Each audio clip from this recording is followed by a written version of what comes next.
Hello and welcome to Monarchism Unfiltered. I'm one of your hosts, Mkoqsc, And I'm your other host, Bronze.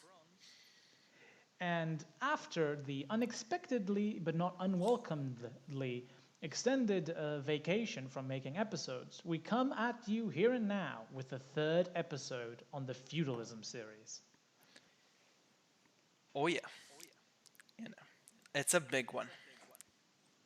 Indeed. Now, for those of you somehow paying attention, we've covered three big authors in the study of feudalism. Garsoff, the other dude whose name escapes me, Bloche. Bloch, and now we're going to cover Elizabeth or Margaret Brown. And And Susan Reynolds. It's a two for one because yeah, they're related. yeah, they fundamentally share the same position of. Well, it's not unique to them, but they share the same position of feudalism being essentially not real. This is not to say that the term, it's very much focused on the term, not to say the historical phenomenon described by the term didn't exist. It's just that the stuff that the term implies is inaccurate. Fire. So yeah. So how to do this? Yeah, I mean this is your whole business Yeah, of being critical of feudalism. So take it away. yeah. I suppose this is very much a me episode. Well, to keep things simple, let us focus on the word feudalism. It's an ism it's feudal plus ism. Ism implies a certain systematicity, heck, even a certain aspirationism. Feudalism is something one can aspire to, as befits it being an ism. The other half of the word is feudal, which comes from essentially fief, which is a well, I hope by now you know the listener knows what a fief, but you never know whose first episode this might be. Is essentially a parceling out of land, a grant of land from the sovereign, with specific rights and obligations attached to it that is given to another person who, upon receiving it, becomes a noble with a bunch of other things. Now, the main issue with the term The notion feudalism, of fief is a whole conflict in and of itself. yeah, let's just assume for simplicity's sake that the stereotypical notion of fief and fiefdom you, dear listener, have in your mind works for the discussion at hand. Now, as I was saying, the word implies two things: a certain systematicity, a certain aspirationism, and that fiefs are central to the thing that feudalism describes, as befits the name. Now, in many episodes, not only on this series but outside of this series, when we first touched the topic, where I voiced that that the word has serious issues because it describes if feudalism can be said to exist. The word is employed into such an extent that it covers an incredibly large period of time, going from essentially the collapse of the Carolingian Empire all the way to the French Revolution, a frankly immense amount of time. The word itself implies that the broad political, social, and economic systems, which is another issue, feudalism, as we've discussed previously, it is unclear if it's just a political, a social, or an economic system, and more often than not, it's employed very haphazardly as all three. The term implies that during this immense time period, things were fairly comparable. another thing, and the other element I was going to, is that feudalism was something that was aspired to. That people were aware that feudalism was a distinct thing. Which is not to say that they weren't aware of their surroundings, is that feudalism was not seen as a thing in itself, truly. It was seen as a result of pragmatism / how things were done. Hence why a lot of discussions about feudalism come in the context of contact between Western and, well, what are stereotypically considered feudal societies with what are stereotypically considered not feudal societies. Ergo, the Crusader States. One wonders why the Iberian Peninsula was ignored in this discussion, but oh well. Probably because most medievalists are francophone, and the Crusader States were very francophone. Indeed, even though like the Portuguese Reconquista was also extremely francophone. Yeah, but that's nuance. I suppose. We don't have time for that shit. I suppose. So, as I was saying, so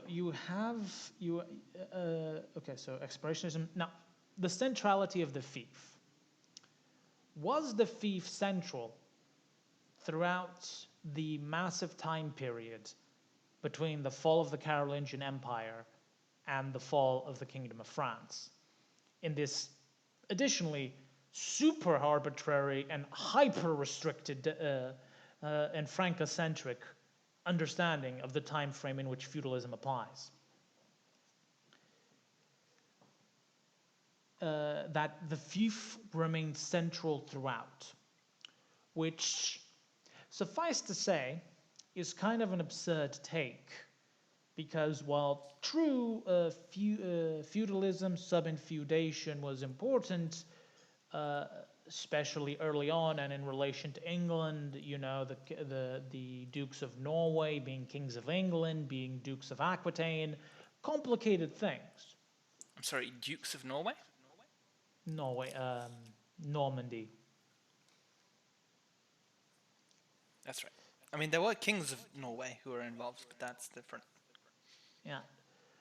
Not to say that it was important, but this is at the very start of the period. I do not think that by the time of the French Revolution, or immediately beforehand, to be the most relevant, that fiefs were particularly relevant to the political and, dare I say, even economic, to an extent, dynamics of the time, because they had been reduced to just sinecures and appanages. Also, in case you're wondering what's the distinction between a fiefdom and an appanage, we don't talk about it. Don't worry, we'll get there. That's going to be episode number 7.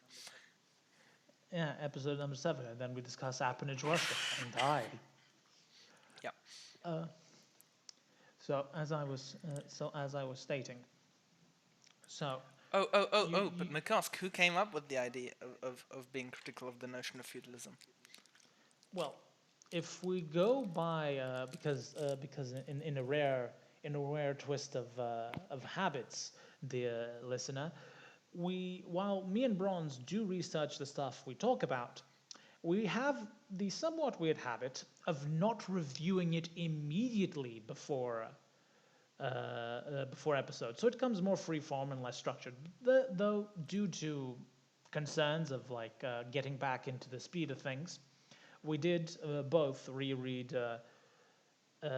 Elizabeth Brown's dissertation thesis, "The Tyranny of the Construct." It's not a dissertation thesis. What? It's not her thesis. It's just it's a paper she wrote, but it's not her thesis. She was well established in her career, but by this point, she was a professor. Fair enough. I'm retarded. Tyranny of a Construct, Feudalism, and Historians of Medieval Europe. In this paper, she mentions that the criticism of the concept of feudalism is very old.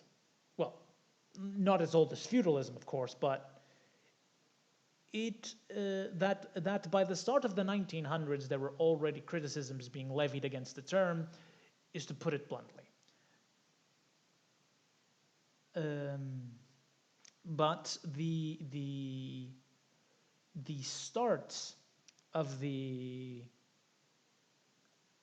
because oh God, now explaining the historical context in which the criticism of feudalism emerged and who did it is even weird. But suffice to say that Elizabeth Brown and the other woman whose name I forgot, Susan Reynolds.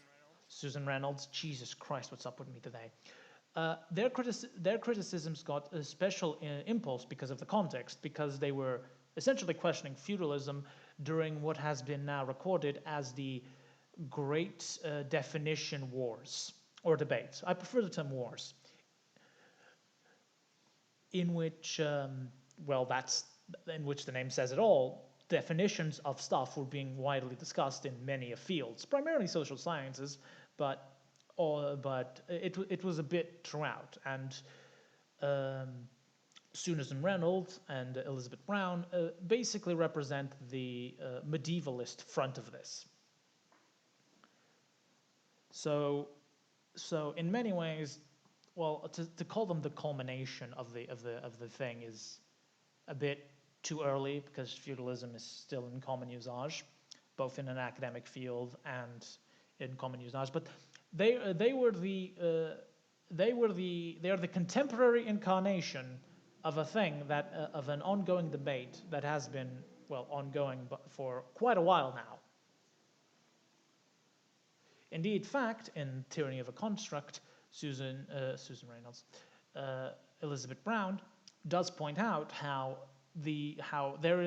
there's few historians who, when they use the term feudalism, do not point out to its massive amount of problems, say it should be replaced, and then immediately return to using feudalism as if their previous criticisms were never there even to begin with. And not just like using the word, but using it vaguely. And this is something that we're also guilty of on the show. True enough, but we are not professionally paid academics. No, I'm not saying that, I'm just saying like that's how widespread the phenomenon is, that even we do it. Oh yeah, fair enough. We have a whole series about feudalism is so complex and we should be careful about using it, and does it refer to like a mode of society or a legal process? And then in our other podcasts we're like, oh yeah, no, there was this, it was feudal and they were feudal and they had a feudal army and feudal this and feudal that, Yeah. And this is also why you should read actual books by experts and not just listen to this show. Yeah. If just for the love of God, I'm intensely proud if a listener, if we had any, said to us, "Oh yeah, I got this the interest on this from your podcast." If a listener said, "Oh yeah, no, I got all that I know on this subject from you guys," I would either A, die of shame, or B, die of fear. I'm scared. Mm-hmm. Well, we lost track. So this is like the context in which these two academians and the focus of today's episodes, the body and centrality of their work emerged in a more recently. Maybe there's even more recent developments that we're not aware of, but come on, give us a break. The big thing is this. Feudalism, what it describes is unclear. What it applies to is unclear. Where it applies to is even less clear. What its function is even more unclear and often contradictory. Because again, in Tyranny of a Construct, it is mentioned that, feudalism exists as an educative tool. I believe in one of the earlier episodes discussing the term, this was brought up, that, it's a compact, nice term that, although the meaning isn't precise, when you say the word, pretty much everyone knows what you're talking about. Now, this... Yeah, because, the thing is, right, is that it's like, I understand that it's like, okay, it's a flawed term, right, but let's say you got some, school children, right, and in their books they've got the classic Bloch pyramid, and they got there was feudalism in Europe, and there were knights, and there were kings at the top, there was lords in between, and there were peasants at the bottom, right? And that's like a... And obviously that's not the full truth of what happened in the Middle Ages, Yeah. right? And I think anyone would recognize that, right? But you can't just... I think it'd be very difficult to teach 11-year-olds that's like, okay, here's Susan Reynolds' Fiefs and Vassals. It's 600 pages long, and it has like sub-manuscript analysis. This is what we're going to teach the 11-year-olds instead, you know? Yeah, no, I understand that. But on the same point, it's not an insurmountable wall. One could just say, yes, school children, before, oh, come on, let's pick another wonderfully abstract date. Say the 1900s, pre-modern society was hierarchical, pseudo-caste-based, come on, let's throw in more buzzwords. And there you have Bloch's pyramid. This even higher degree of abstraction, I think, is more useful because it does not teach anything incorrect to the children. There is a distinction between showing them a pyramid and saying, until more or less this point, our society or widespread human society or whatever the focus on the particular class or book is, had castes. This is a stereotypical or particular example of how they were ordered in a hierarchical fashion. This is a world apart from saying, oh yes, Europe was under the generalized system, and like the system was concrete, defined, and self-referential. It birthed, it developed, it died. Everything was feudal. Because like I think we're underestimating how difficult it is to unlearn wrong information. Like just case in point, fucking flat earthers exist.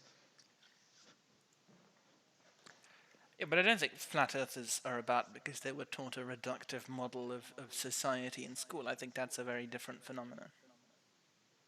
Yeah, but it's in this case it was more I was more I was more focusing on the aspect of how difficult it is to remove a person from being a flat earther, much like how difficult it is to remove a person from being a feudalism truther to a feudalism denier.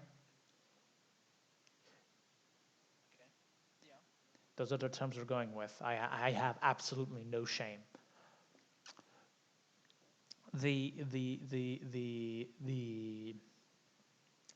Like I think that the focus on education is valid because like having young kids, students of any level truly understand the past is critical so that they can make informed decisions about the present and the future and well just more general historical moral judgments of the past.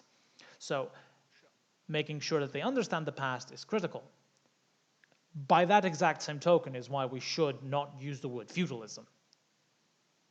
Because it gives a wrong picture of what was going on. But if we say to the kids, okay, so there was in Europe in the Middle Ages, okay, it's a very broad term, like this hierarchical caste-ish system, right? Are we not just describing feudalism by another name? Yes, but it's a better name. Okay. That's the whole point.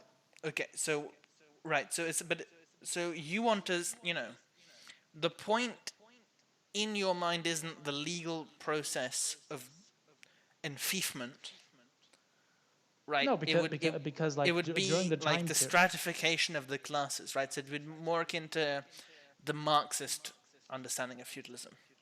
Future episode. I suppose. I mean, first, unlike well, no, that's only fair for Soviet historiographers. Not all Marxists believe that the Saka were feudal. again, No, for another I'm not episode. talking about the weird Soviet stuff. That's I know that's I'm literally talking what I said. about the like. I understand about like the focus, the Marxist focus on class warfare and their understanding of the historical reality of feudalism.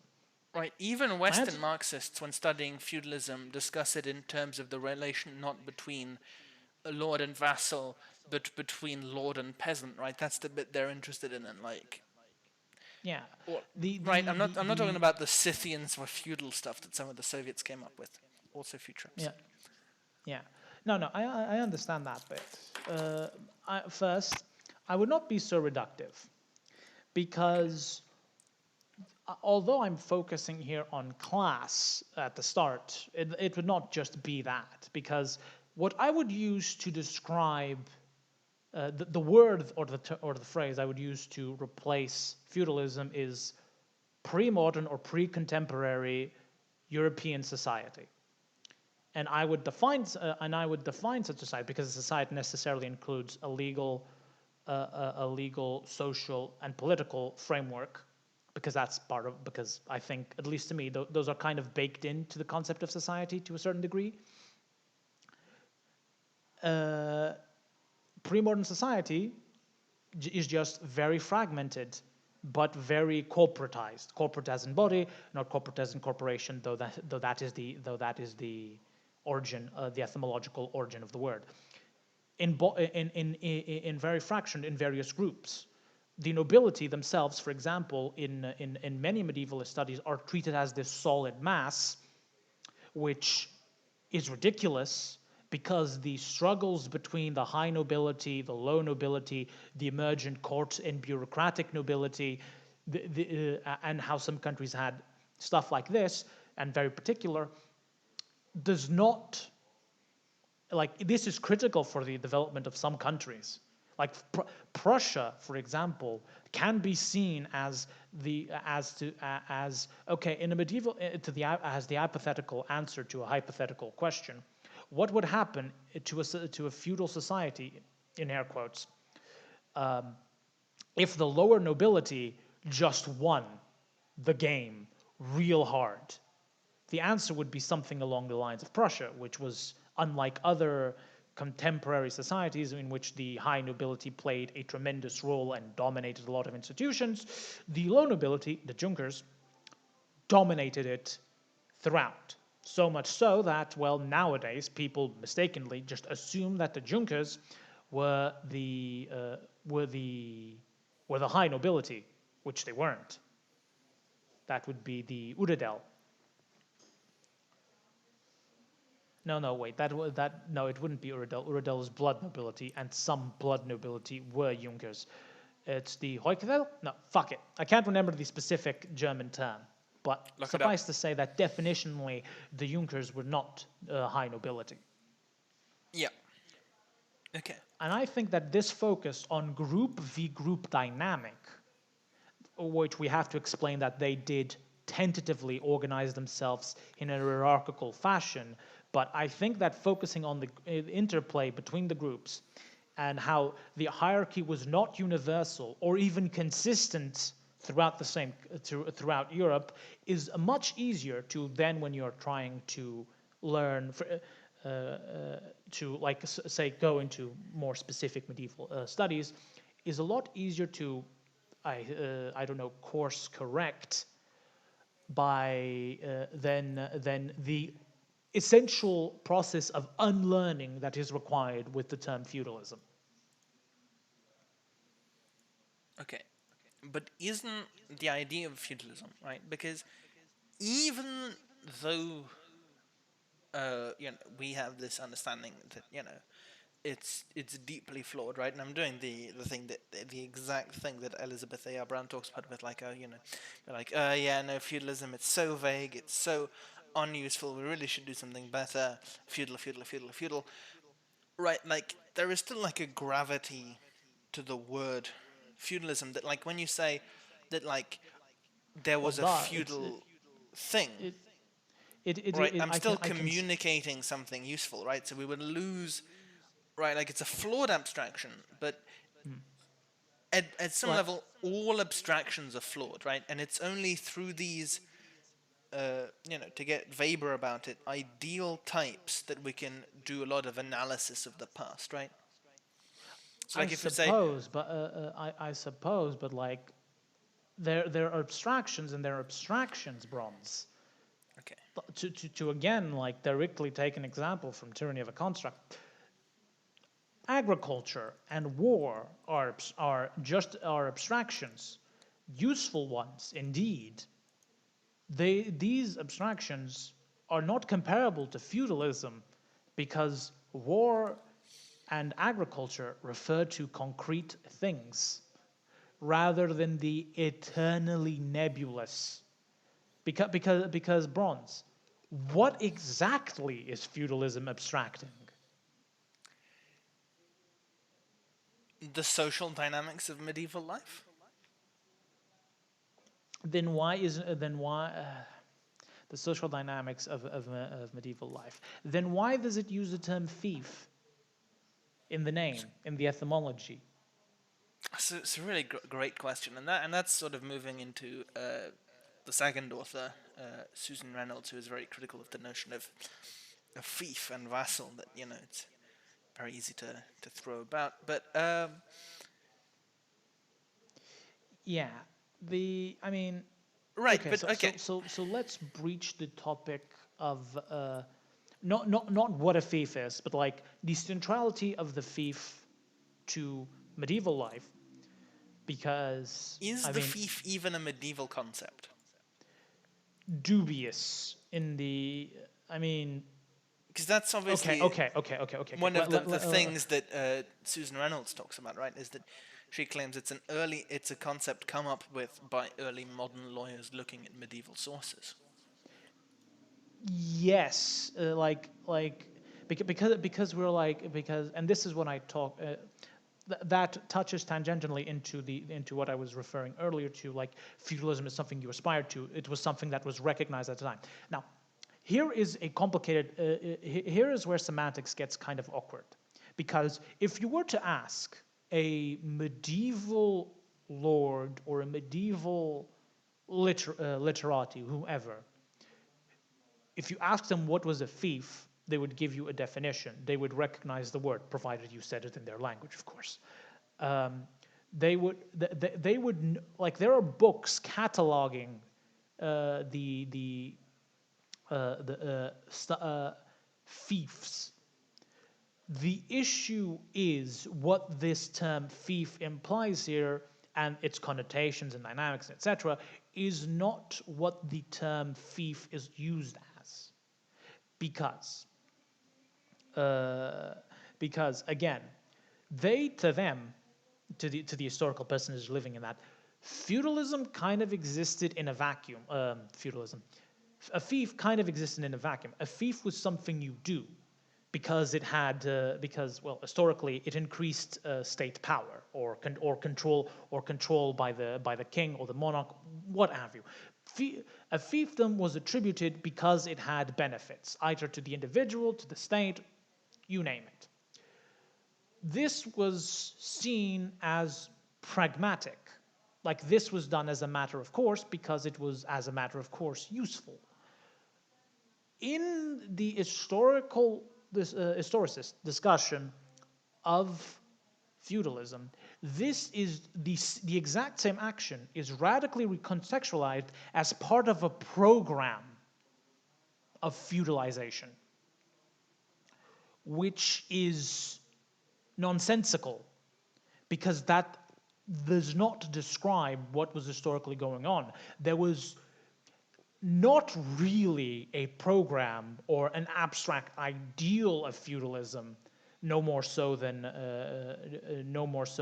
the contemporaries had an abstract idea of how their society worked, upon which a type ideal was abstracted and people deliberately tried to imitate a type, when the historical reality was more like, as it often is, the local lord decides, I think this will work, it looks like it will work, let's do it. That it looks like similar phenomenon in Europe ultimately comes from the fact that those were the institutions they were familiar with, but that does not mean that they were physically unable to adopt other institutions. For example, again in the Iberian Peninsula, the Jewish bureaucrats straight up adopted from the Muslim caliphates. How's that for feudalism?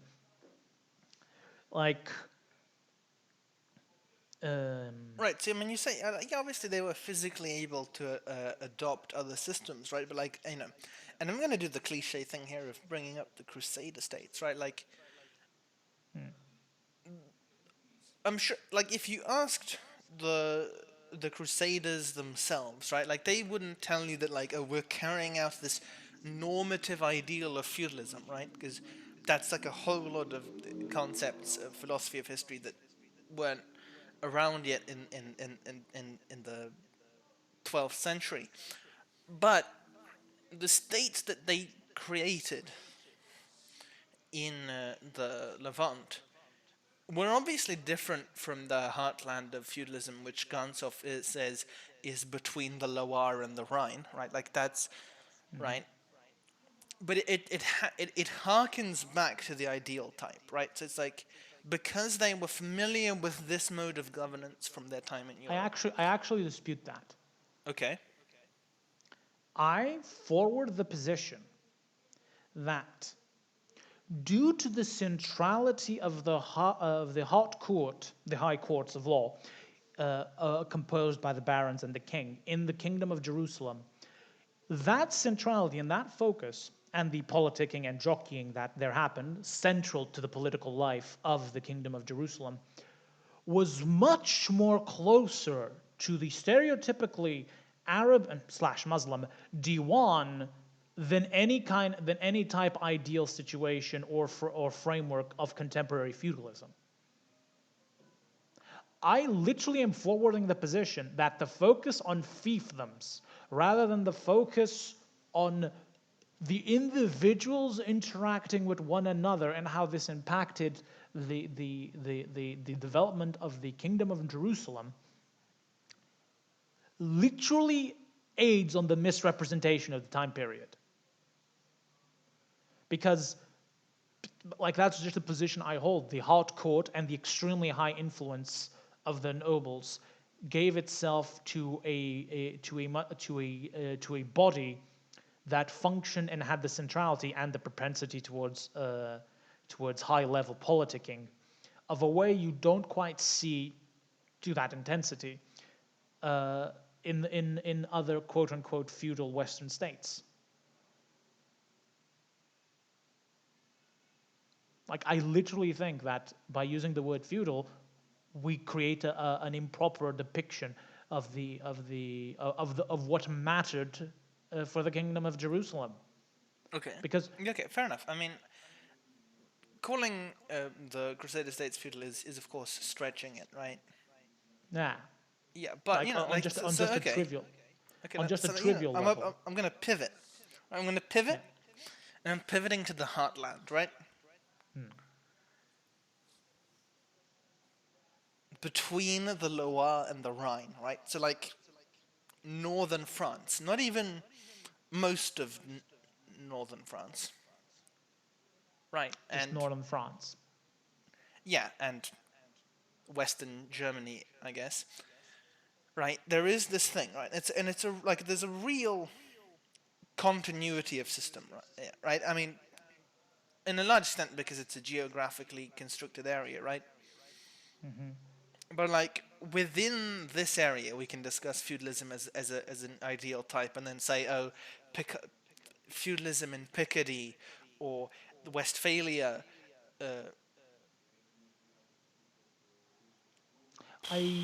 What I'm going to say? I can see what you're going at, especially in relation. Diverts from the ideal type in specific describable ways, right?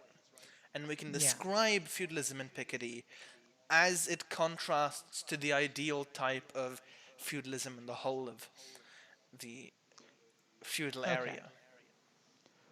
Okay. But you must admit, therefore, that Bronze, that if we retreat to that level, Feudalism starts becoming a rather limited tool, and indeed, as the original stance of this remains, prone to error, because now it lends to the extrapolation that the dynamics within the Valley of the Loire, etc., were somehow more universal. Feudalism, therefore, ceases to be a great historical dynamic of the medieval ages. It is just, well, the specific political dynamics of that circumscribed region. No, I mean that's what Gansoff wants to do with the Yes, term. but I Right. So, like, the suppose problem this. really I is suppose that that in this context, then we I suppose the topic becomes okay, there, listener. There are two debates that me and Bronze are kind of perfilating. Mine is I'm focusing on the excessive reach that is used of feudalism is bad because it paints the wrong picture.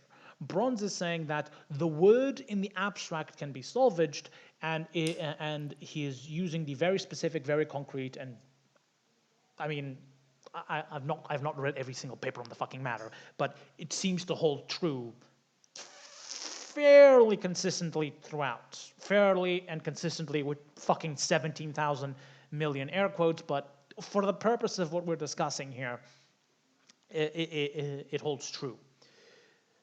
We are not fundamentally in disagreement. I mean, I would hold the caveat that, well, the historical usage of feudalism would mean that definition would induce itself an error, but Bronze would counteract, would say, well, once we correct that in education, with time, it will sort itself out. So, like, at a certain level, the debate always boils down to reach. Because I mean this is what. Sorry. Go on. Yeah, I mean this is what Brown refers to as the tyranny, right? Like, even if Gansoff, right, and we talked about this last time, that Gansoff is incredibly classical in his like, I mean, his big word, hermeneutic of history, right? And that he's like, I have the sword of prescriptivism. And when I say feudalism, I mean this legal process that happened in the north of France in the High Middle Ages, right? But then when we use feudalism in our day-to-day, even if talking to someone who's talking about Gansoff's feudalism, we don't think, oh yeah, legal process, north of France, High Middle Ages. We think the pyramid, the normative ideal of politics that sort of spans, to be ungenerous here, all of the pre-modern world. Yep. Right. That's really the tyranny.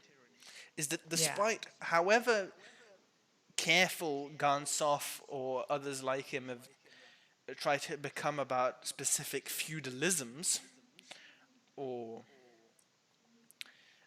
and the people who try to do this, they're moving away from calling it an ism. So, like, modern Gansoffians wouldn't call the legal system of legal phenomena of northern France and the High Middle Ages. They would refer to it as a feudal society, and there are feudal societies with their own feudal systems. Yeah. Right, but not, and try to move away from the term feudalism, right? Yeah, But because despite those efforts, there is this, like, the pyramid, and it's because like, isms in general are very resistant. Like a bit of behind the scenes here, dear listener. I think a couple of months ago, actually, I breached the topic of bronze with it was basically, I think, about a gift-giving economy, and Bronze immediately pointed out that a gift-giving economy merely describes a section of an economy, not an economic system in an abstract. And right, so a this birthday conversation, party is a gift-giving economy. yeah, this rapidly pivoted somewhat to the discussion of how isms just tend to have infinite reach, because in our minds all isms are stored in the same place. Feudalism is considered in the same order of magnitude and reach. Say for us, monarchism, communism, republicanism, these big terms that are tentatively universalizing and have an aspirational connotation. Ideologies, economic systems are all isms. And, well, words have power. This being perhaps the least esoteric, pseudo-magical understanding of that phrase, but hey, it just means it's the more accurate, because magic isn't real.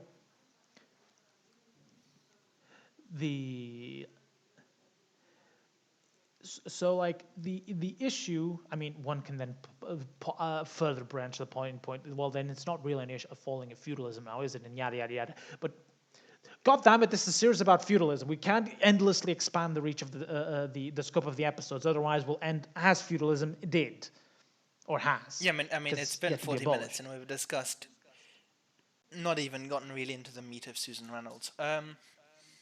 Yeah. So but yeah, the ism part of feudalism is in large part why it's so lasting. Because again, it gives this aspirational thing.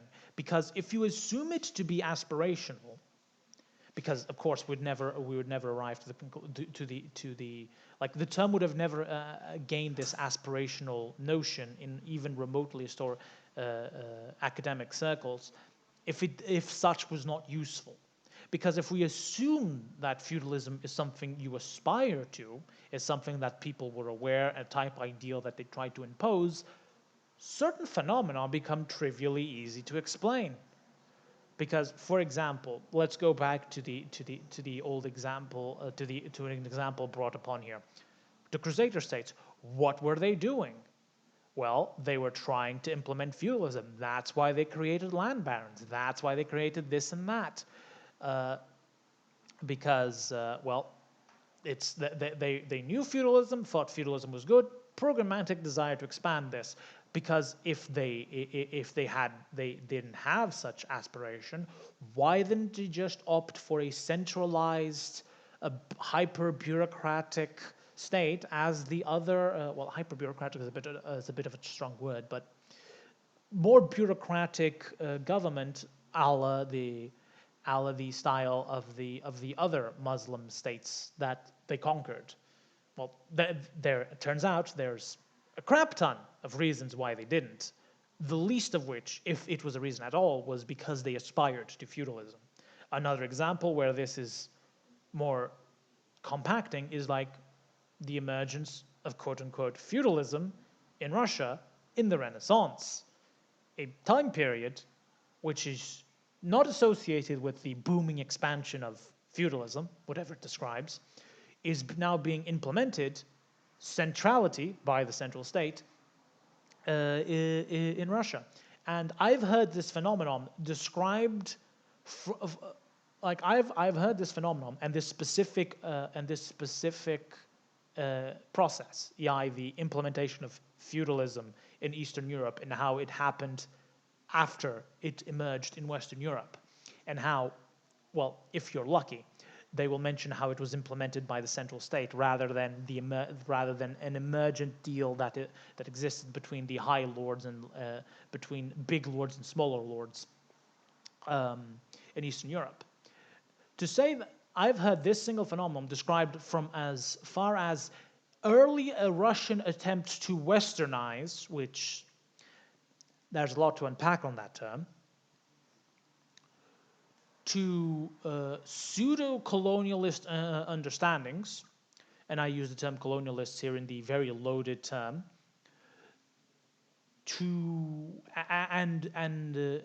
and all of these to an extent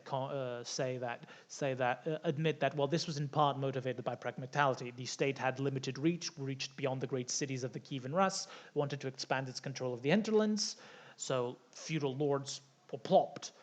But this act is often instrumented to a type ideal scenario, which isn't necessarily what happened, nor does it necessarily describe the important dynamics at play. Because, and this goes back to again, because, okay, they implemented feudalism. Did the Russian czars become weak, as the term feudalism ultimately implies to a degree of like fragmentation of central authority? No. Yes, I mean, there's a lot of questions there, but I don't want to get completely off track because this isn't the Rush episode, and there's Yeah, sort of like a whole nother author. I don't want to not to jazz on your bubble. Yeah, no, I know, but this was like this was like me picking up two examples where at surface the term seems to compact things nicely, but the moment you go even a slight deeper, you realize, wait, no, the term is literally muddying up the historical understanding and reality that was at play at the time. Yeah, so that's the tyranny, right? But Brown leaves off tyranny of a concept saying that, yeah, there is this whole process, and the term feudalism is lost. However, maybe it harkens back to, or maybe it's keying into a truth, which is that there are these fiefs and vassals, and maybe we can talk of a feudal society, or we can think of feudal relations in a Marxist sense of history. And then Susan Reynolds drops a tome on us. In close consultation with Elizabeth A. Brown, because they were friends, and she was the first person to read it in full. And in Fiefs and Vassals, Susan Reynolds goes over in an extremely detailed way, like the various, like the manuscript history of people talking about fiefs, and then how in high medieval sources, how those were interpreted by post-medieval legal scholars trying to build a legal foundation for what the nobility in, for example, France was doing in the 1600s or the 1700s, right? And that, like, oh yeah, no, we have this fief, right? And fief, or in the Latin feudum, hence feudalism, is a real medieval word, but it doesn't have this spirit, this energy in the medieval sense. It describes something much narrower, but through this legal process, it becomes this sort of magic word. Yeah? Yeah, because we have to be aware of something, because we're starting to go into a flux, because history is interpreted as a big mass, when it shouldn't, but that's a different debate. These are legal scholars talking about the impact of feudalism in regards to law. This was during a time, because this is post-medieval, where the domain of law was not wholly within and the monopoly of the state or the central state as it is today. So, fucking hell, shires, for example, the central legal not the central, a very important bit of English legal administration in the medieval ages and throughout did not match the borders of fiefdoms at all, and this was programmatic. Like, this was something the kings actually did with a specific intent of limiting the power of the nobility. Like from an historicist point of view, and from the emergence of law and etc., what we're saying is that these post-medieval authors and the interpretations that tend to, and these very narrow, almost purely legal focused understandings had a point, because yes, from a purely legal point of view, yes, the fief was tremendously important. Yes, it produced law. Yes, it impacted custom. Yes, it all of this. But this is only in one aspect of society, and that's law. Like what Reynolds is trying to go is that apparently the term feudalism has a chronic history of jumping scale and ever and eternally expanding reach. No, I mean, I think the point she's trying to make is more vicious than that, which is that it only has this impact on law post Middle Ages. I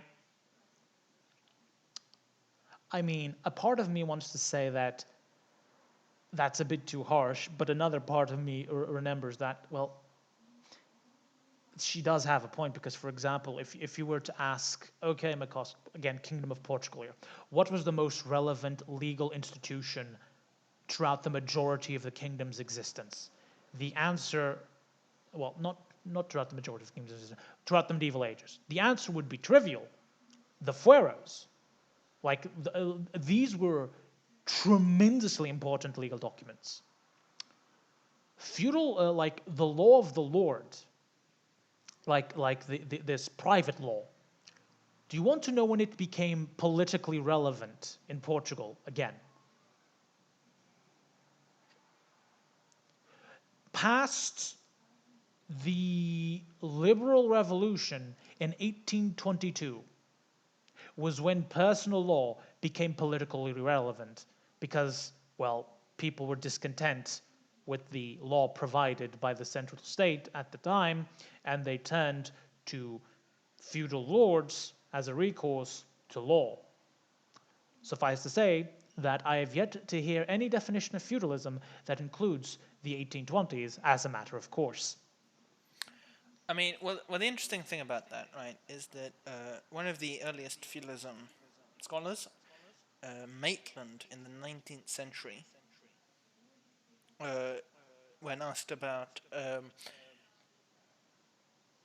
hold on, let me read here from Tyranny of Construct. Now we're Brown is quoting Maitland.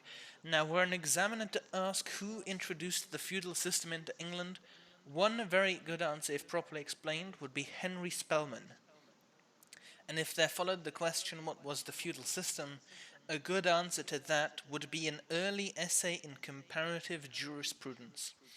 If my examiner went on with his questions and asked me when did the feudal system attain its most perfect development, I should answer about the middle of the last century. Right?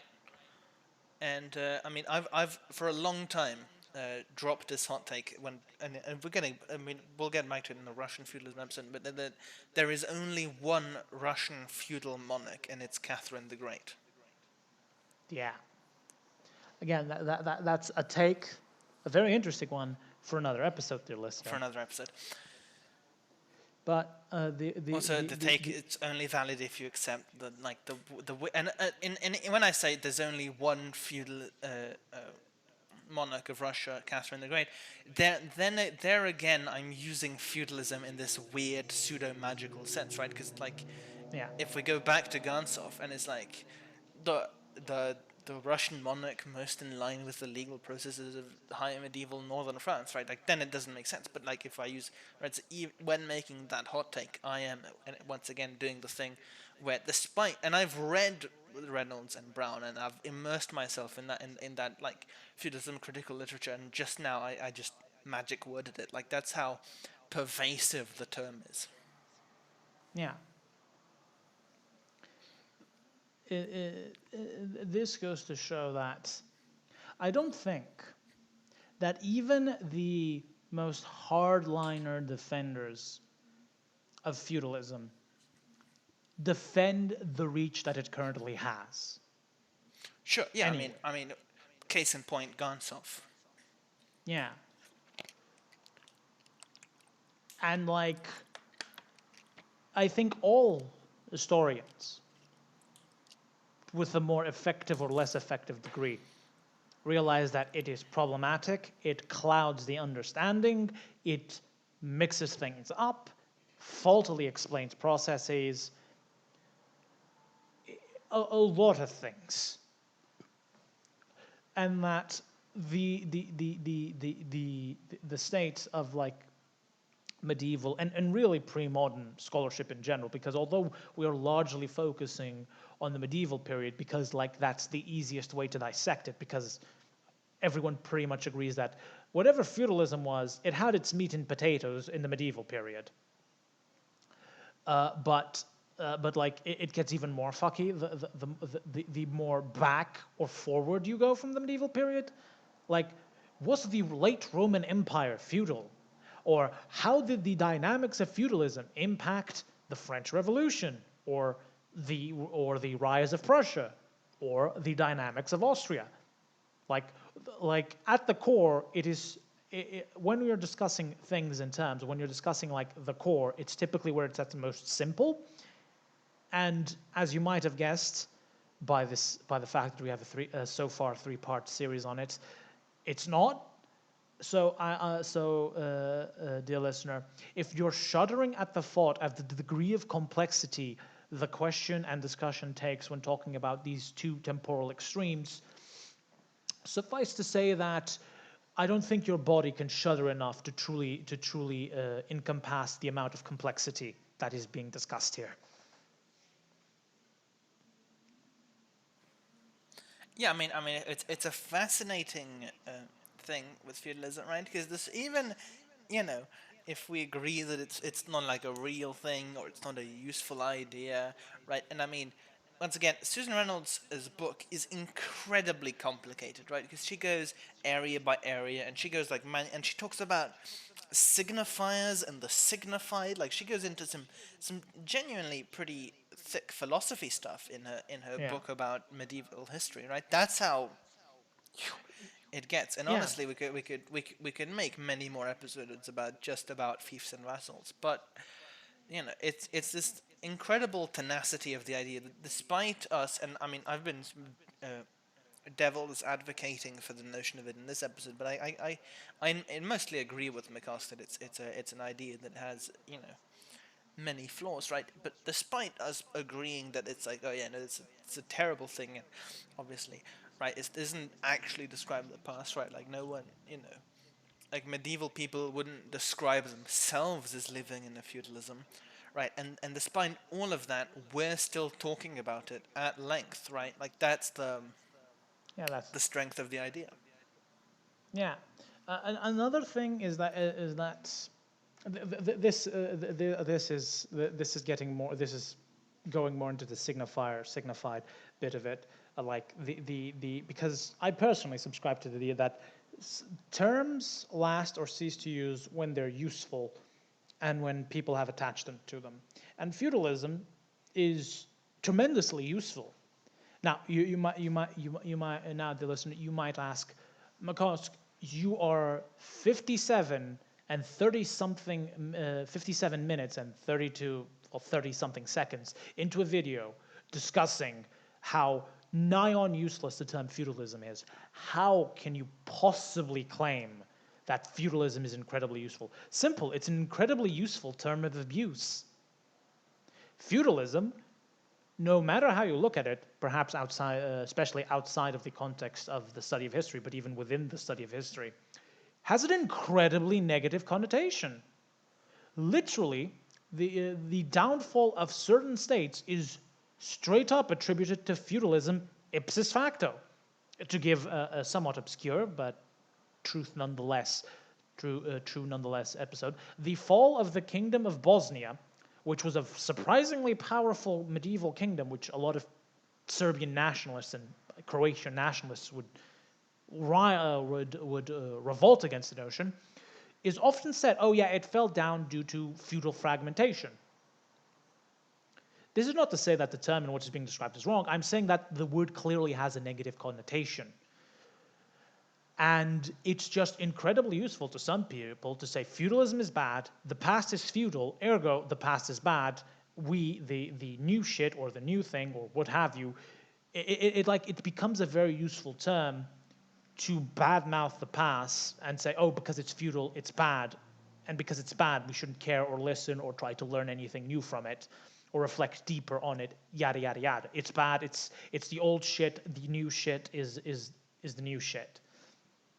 And I think that the sociological slash political utility of this, because all terms of abuse are useful, hence why they're terms of abuse, and hence why they remain in history. Like, to give a very particular example that is very specific to us monarchists, the term absolutism is a term of abuse. It was created as a term of abuse, and yet it is still used to this day.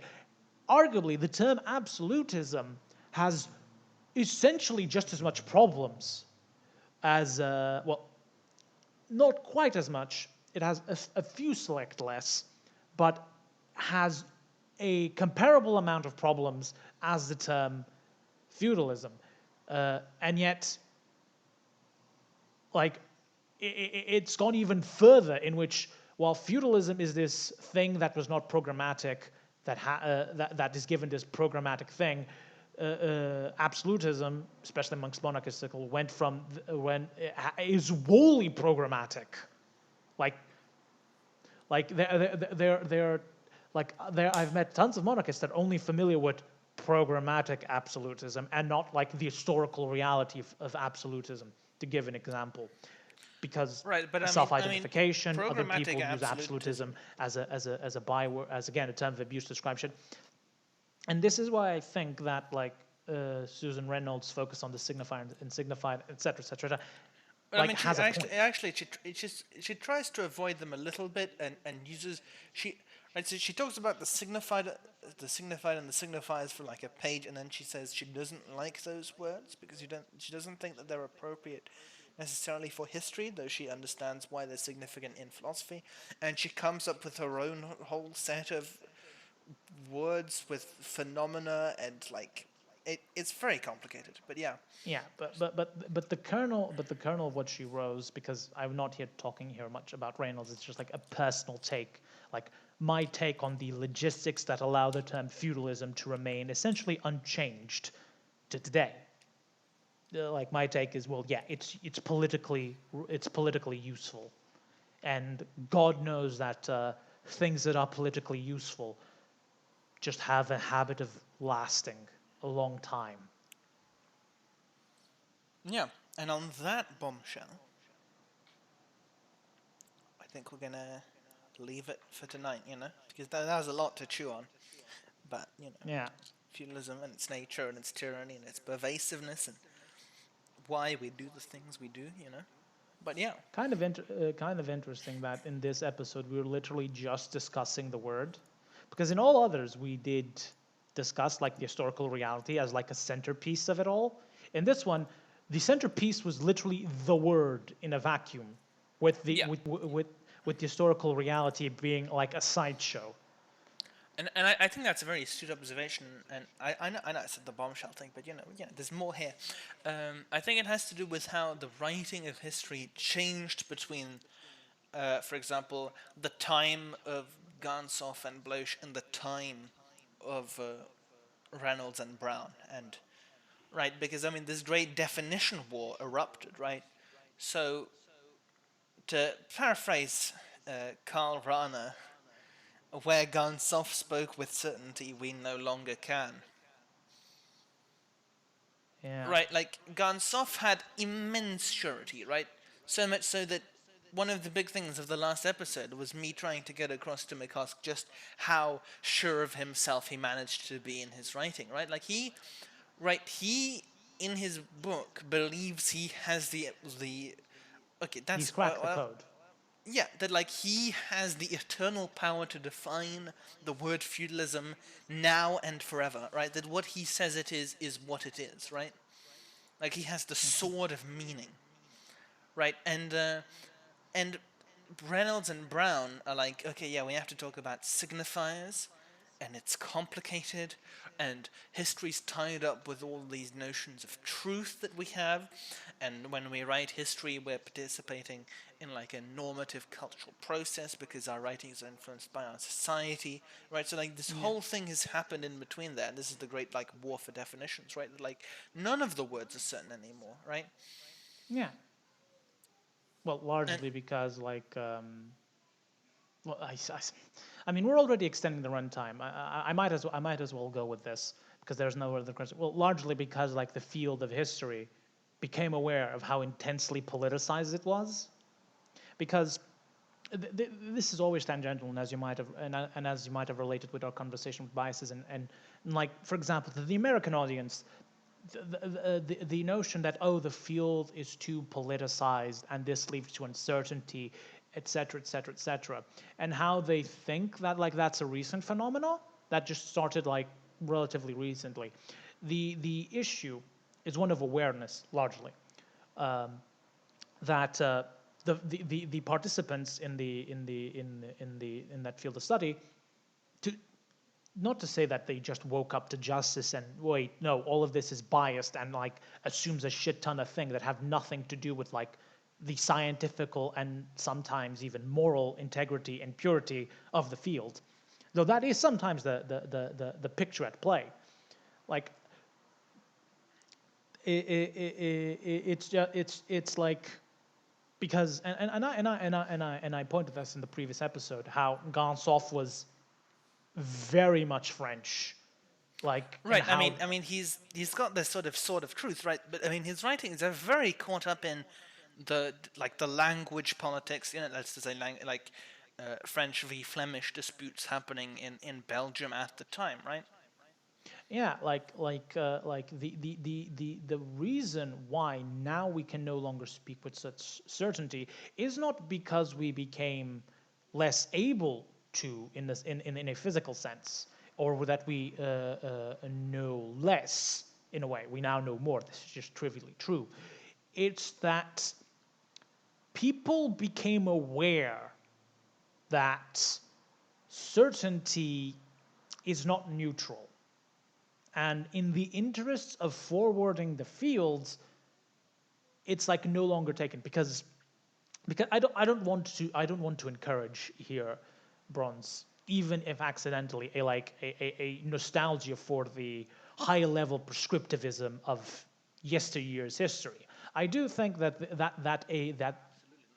I do think that the current path of like less certainty, more humility, and openness to just new data or contrafactual data is, well, not contrafactual, contra hypotheses data is better, more accurate, and forward.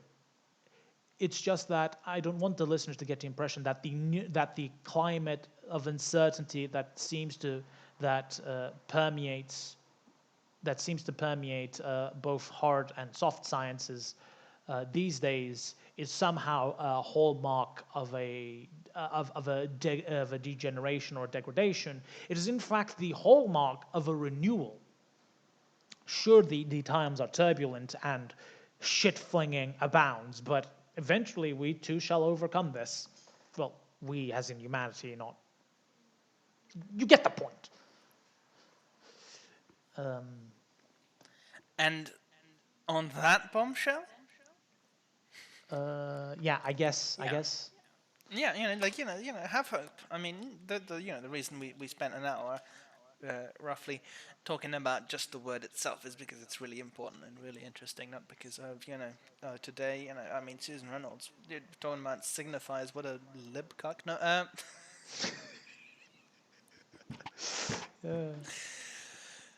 genuine face desk. Yep. Yeah. Anyway. Well, this has been Monarchism Unfiltered. I've been Mkoqsc. And I've been Bronze. Good night. Good night.